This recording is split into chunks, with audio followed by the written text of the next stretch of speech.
Seperti apa sebenarnya Pak industri fintech lending saat ini dan juga kondisinya terhadap perekonomian Indonesia? Kita tahu semua bahwa industri ini adalah jawaban bagi pembiayaan alternatif bagi masyarakat yang tidak tersentuh bank atau unbankable. Namun dengan mudahnya menyalurkan pembiayaan dengan relatif cepat, kemudian ada distorsi pemberitaan fintech ilegal, masyarakat luas juga perlu mengenal regulasi ketat yang disusun oleh pemerintah untuk industri fintech ini. Silakan Pak dengan pandangan Anda. Ya, terima kasih Mbak Frida.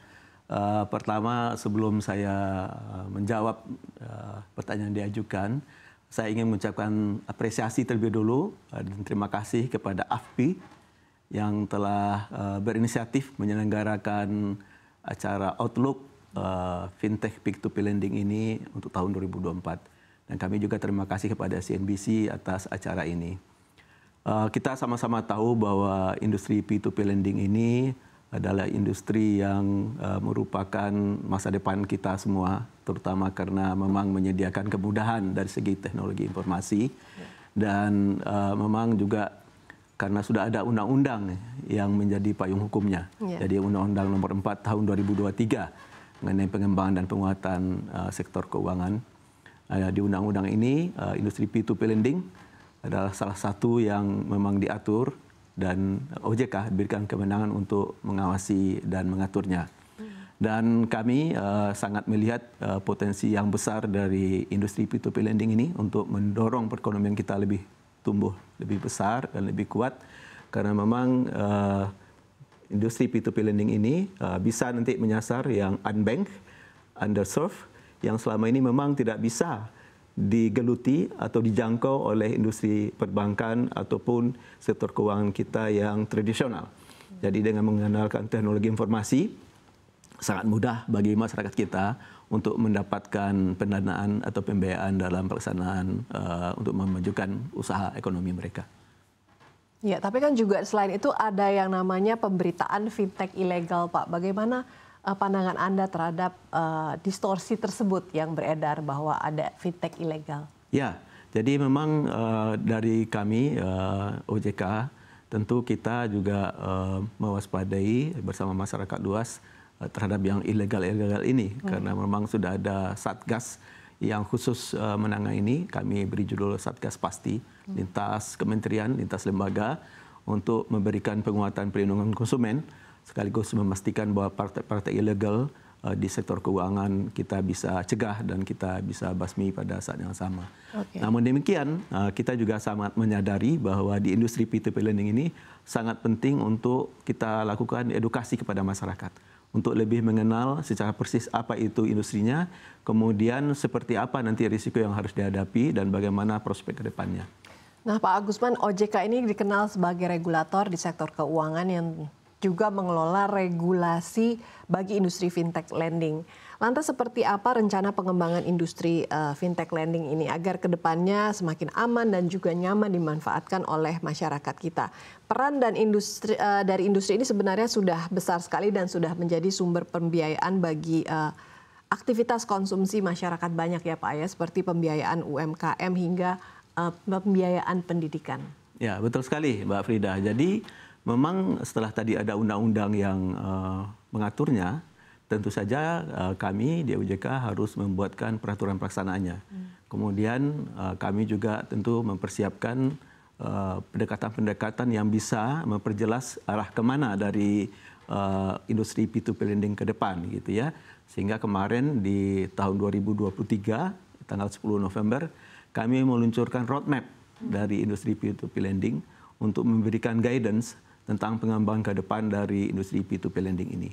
Namun tidak hanya roadmap itu, sebetulnya di tahun 2023 itu juga kami juga menerbitkan SE OJK nomor 19 tahun 2023 yang mengatur lebih lanjut tentang hal-hal yang terkait yang menjadi isu utama pada masyarakat kita sekarang ini. Ada beberapa isu diantaranya adalah waktu itu tingkat bunga yang tinggi, kemudian juga cara penagihan yang dipandang tidak proper oleh masyarakat luas seperti itu.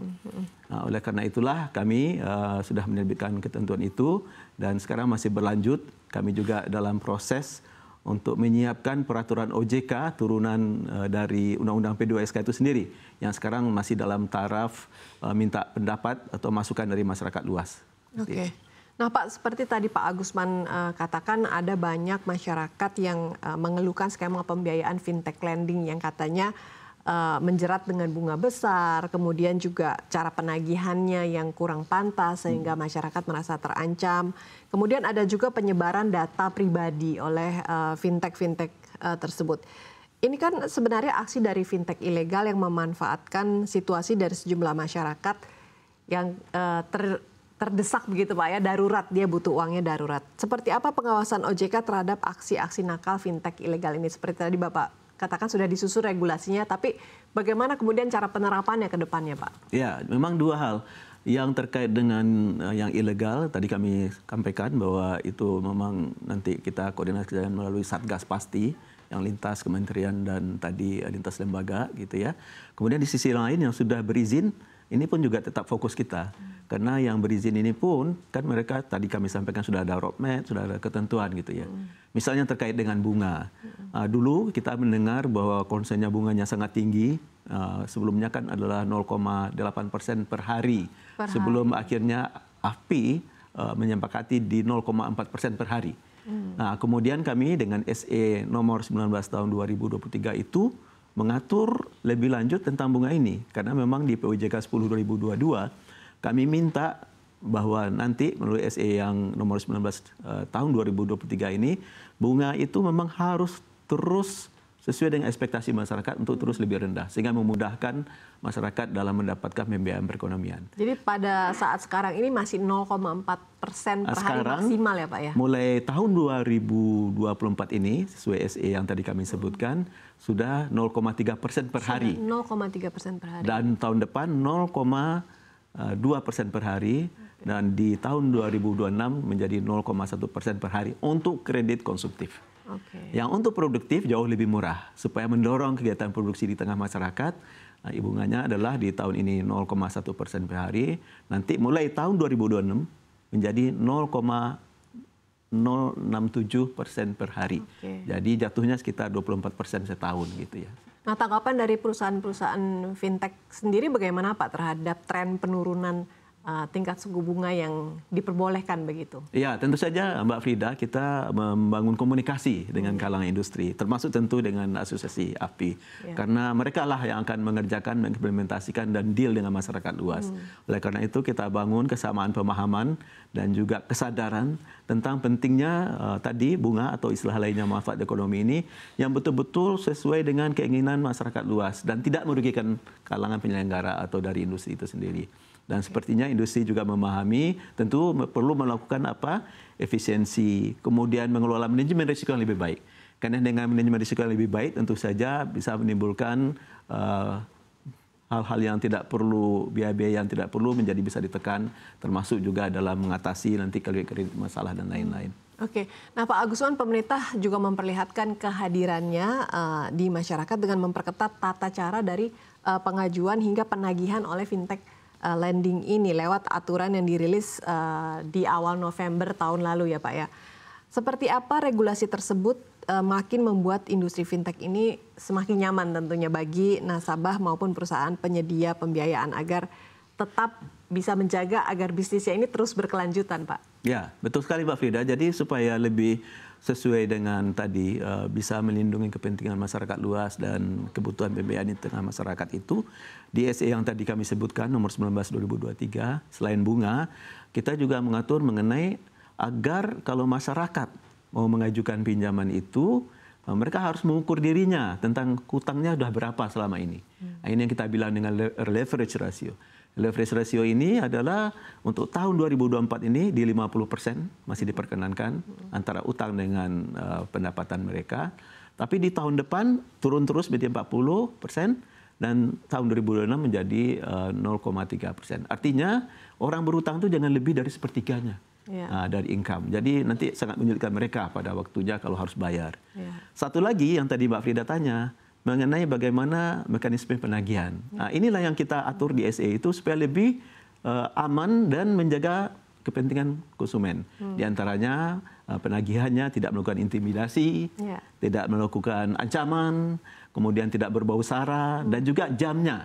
Jamnya ini jangan sampai mengganggu. Jadi kita di pengaturan yang tadi kami sampaikan di SE nomor 19/2023 itu antara lain menyebutkan nanti kalau ada penagihan maksimum jam 8 malam gitu. Jangan sampai orang udah tidur baru ditelepon gitu. Kan sangat mengganggu ya seperti itu. Jadi sekarang ini sebenarnya tengah malam pun orang masih ditagih begitu Pak ya? Sebelumnya kan seperti itu. Ya, jadi kita sekarang bersama industri, bersama kawan-kawan di fintech lending, bersama-sama kita harus jaga ini supaya apa? Industri ini semakin diterima oleh masyarakat luas dan baik untuk kita semua gitu. Baik. Nah, Pak, kemudian lantas seperti apa perkembangan industri fintech lending ini, Pak, di Indonesia, seperti kemudian outstanding hingga kualitas resiko penyaluran pinjamannya? Ya, ini hal yang bagus ya Mbak Frida. Kalau kita lihat sejak industri ini berdiri sampai saat ini sebetulnya sudah banyak uang yang mengalir ke perekonomian dari fintech P2P lending. Dalam catatan kami sudah lebih dari sekitar 785 triliun rupiah. 785 triliun rupiah. Jadi uang yang sangat besar sebetulnya.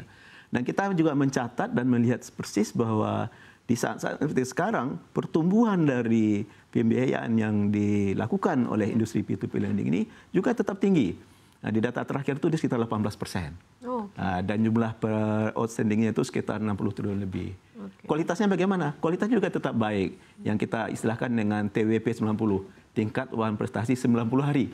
Semacam kredit macetnya lah. Seperti NPL begitu Pak ya kalau di bank ya? Itu angkanya sekitar 2,6%-an. Dan kalau dalam bentuk gross ya, kalau bentuk neto juga lebih kecil dari itu. Jadi sebetulnya ini cukup kondusif ya untuk melakukan bisnis. Dan kemudian prospeknya juga sangat baik. Kenapa? Masih banyak room atau area yang perlu kita lakukan akses pembiayaan melalui itu. Termasuk yang tadi roadmap yang saya ceritakan di awal saya sudah sebutkan, itu roadmap kita kalau sekarang memang lebih banyak di yang berbau konsumtif. Kita lihat nanti ini merupakan sesuatu yang perlu kita dorong untuk lebih produktif. Jadi kalau sekarang baru di kisaran misalnya untuk UMKM, untuk produktif itu masih di 30%-an, itu kita mau dorong nanti sampai tahun 2028 harusnya lebih dari 70% adalah untuk produktif dan UMKM. Jadi lebih konsumtif diarahkan menjadi produktif. Dan UMKM. Baik, Pak Agusman menyinggung masalah UMKM. Selama ini yang disalurkan kepada UMKM seperti apa Pak besarannya? Ya, masih sangat kecil, baru di 30%. Baru di 30%. Jadi ini yang mau kita dorong untuk lebih banyak berkontribusi gitu ya. Dan memang UMKM ini butuh sebetulnya. Karena pada umumnya kan untuk melakukan kegiatan bisnis, mereka ini kan akses terhadap finance, terhadap keuangan itu kan juga tidak mudah bagi mereka. Dan ini kalau P2P lending ini kan pada umumnya tidak memerlukan agunan. Jadi memang akses secara teknologi informasi dapat memiliki cuma HP gitu ya, kemudian makanya harus tahu sekali risikonya seperti apa. Tantangannya bagi UMKM itu seperti apa sih Pak kalau meminjam uang di fintech lending dibandingkan dengan pinjaman konvensional di bank begitu? Selain tentunya di fintech lending mungkin lebih cepat, lebih longgar regulasinya. Tapi selain itu tantangan buat mereka, kenapa mereka harus pilih fintech lending dibanding bank?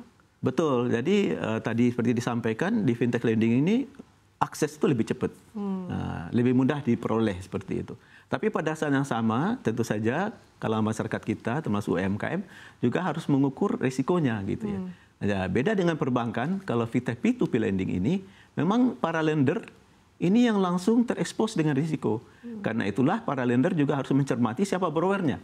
Karena dalam hal fintech peer-to-peer lending ini, penyedia platform atau penyelenggara sebetulnya adalah hanya mempertemukan seperti itu. Nah, nanti memang betul-betul nanti masyarakat kita yang menjadi lender harus memperhatikan siapa nanti yang mau jadi borrowernya. Nah, seperti apa nanti ratingnya dan seterusnya. Supaya jangan terjebak dengan risiko kredit bermasalah nanti.